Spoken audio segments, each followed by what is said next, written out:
তাই তো। আচ্ছা আপু, আমরা জানি যে পরিমণি বেস্ট মা, তো সেই জায়গা থেকে আপনার এই ওয়েব ফিল্মেও দেখেছি যে আপনি মায়ের ক্যারেক্টার করছেন।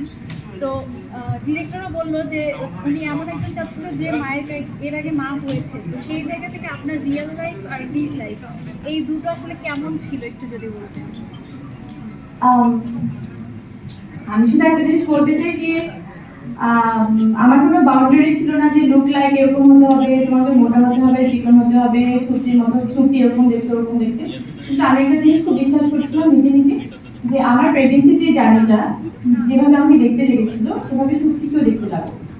মানে শুধু ফেসটা বাদে, মানে হয় না আমি তো মুখটা চেঞ্জ করতে পারবো না, ওটাতে যতটুকু রং করা যায় আর কি, কিন্তু মানে মেকআপ করা যায় আর কি।